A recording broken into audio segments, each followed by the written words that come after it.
Hello, today's lesson is on naming compounds and formula writing.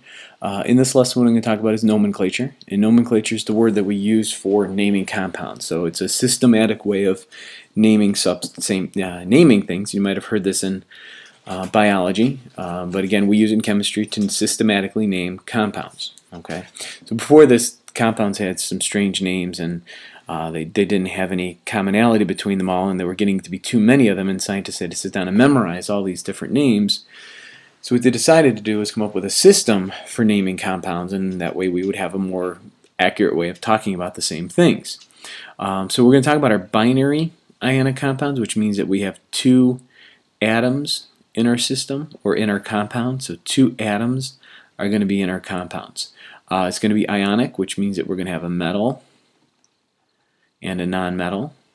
And to be honest, more precisely, what we're going to have is a cation for the metal, right? Because it's going to turn into an ion. So that's your positive, your cation, and your anion for the non-metal. Okay, and those are the two parts for every ionic compound we have, whether it's binary or not.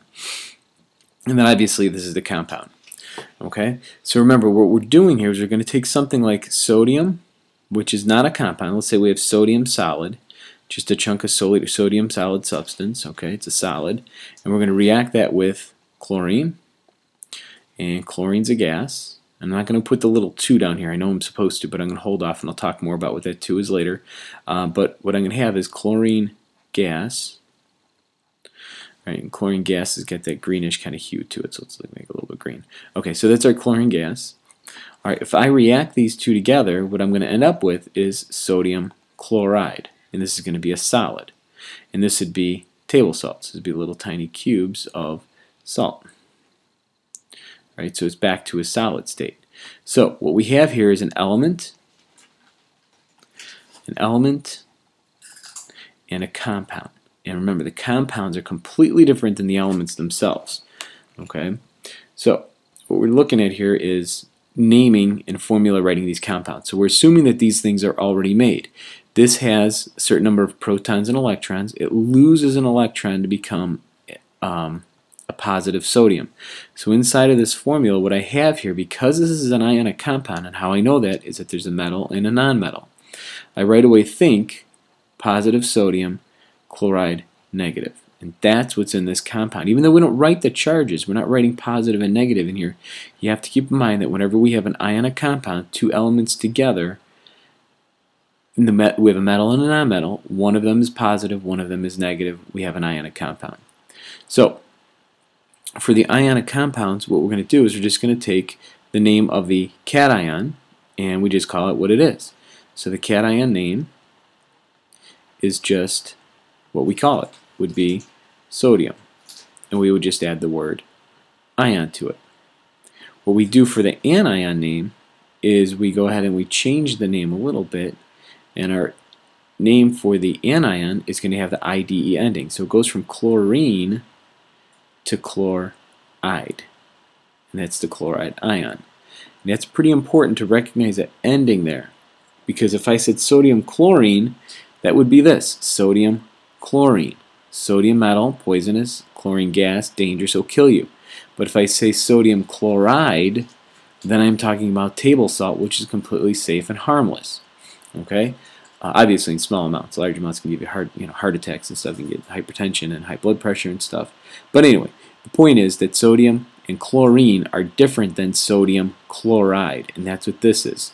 Hopefully everybody knows that NaCl is sodium chloride. So we just join those two ion names together. Sodium chloride. I'm spelling that completely wrong. I don't know why I'm too busy thinking about something else. Okay, so chloride is the name for this compound, sodium chloride. Okay, so first thing we need to do is we need to talk about the charges on the ions. Now we've already talked about the charges and the fact that everything in this group has a positive 1, everything in this group has a positive 2, everything in this one 3, 3 minus. We skip this group here because there's no charges on most of those. We'll talk about leads and tins a little bit later. So 3 minus, 2 minus, and 1 minus. And of course don't forget the silver, zinc, and cadmium. Okay, so if you have your periodic tables and you have these numbered, it's going to come in handy as we start looking at naming ions. Let's go to this one here. So when we're talking about ionic charge, we're talking about the different types of ionic charge we have. There's going to be two broad categories. There's polyatomic ions, which you need to memorize. If you haven't started memorizing those, you really need to start doing that. Okay, so we have to memorize those polyatomic ions. And poly just means more than two, or two, or more than two, or two or more. Monatomic ions are ions that are just going to be consisted of one atom.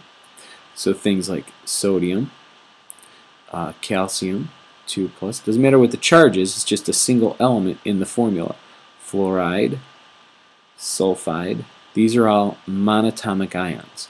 Now they're going to fall into two categories. Single charge ions, which would be these guys here. What that means is that you were never going to see these with any other charge but this. Sodium is always +1, and how do you know that? Because you go back to the periodic table over here. Everything in this group is going to be +1. So potassium +1, sodium positive, everything here is +2.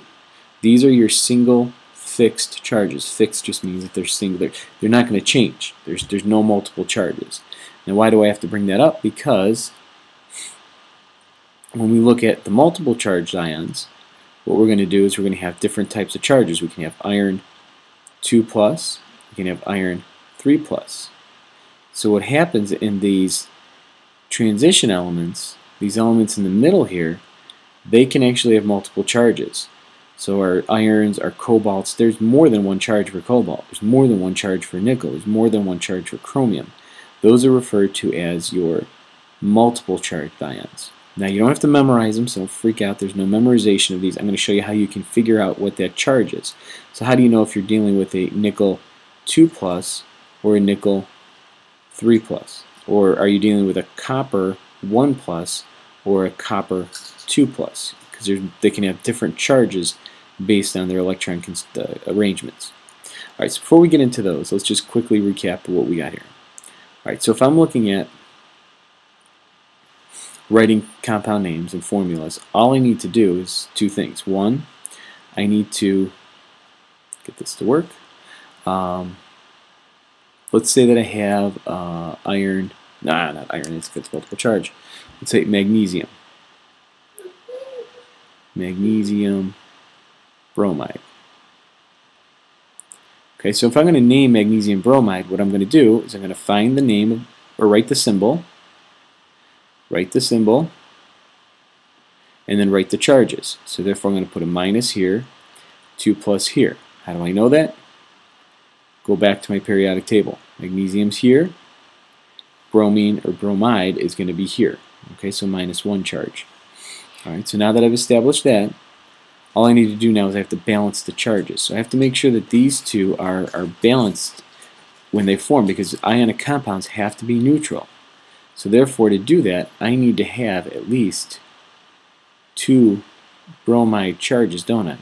This adds up to 2+. This now adds up to 2-. So therefore, when they come together, what I need to do is I need to write how many of each ions. So magnesium I need 1 of, and my bromide I need 2. So here's my final formula for magnesium bromide. I just have to balance the charges. Let's do that again. Let's say that I look at something like aluminum. Notice that the IDE endings tell us that we have charges that are, we have a compound. The IDE ending tells you that this is in a compound. So aluminum fluoride is a compound because of the IDE ending. So I write aluminum and I write fluoride. I look up the charges. I'm not going to do it again because I know what they are. 3+ for aluminum, 1- for fluoride. So how many fluorides do you think I need to balance with the aluminum? I'm going to need 3 of those fluorides. And then I have a balanced compound. This is a neutral compound. The charges are still there. Don't get misled here. The charges are still there. They're just enough of them that they kind of balance each other out. So if I pulled one of those fluorides out, then it would be out of balance. So this compound is neutral. So ionic compounds are neutral compounds. Okay? Alright, one last thing is how do we go from the formula to the name. Oops, my fault, wrong one. Get rid of that, get rid of this. So if I have the formula is, let's say, CaS, okay, or let's say that the formula is BaCl2. All right, so all I'm going to do here is I'm going to write the name, calcium, and I write the name, sulf, and then I get IDE, sulfide. Barium, and I would just do chloride. That's it. That's all you do for naming and formula writing. Okay, just make sure when you're writing the formulas that you balance the charges. When you're writing the names, you just translate the names. Okay. Now this is as simple as they get. In the next lesson, I'll show you a little bit more complicated ones. I'll show you those multiple charged ions because I'm running out of time here. So we'll focus on multiple charged ions and how they are used in what we do to name and formula write with them. So thanks a lot.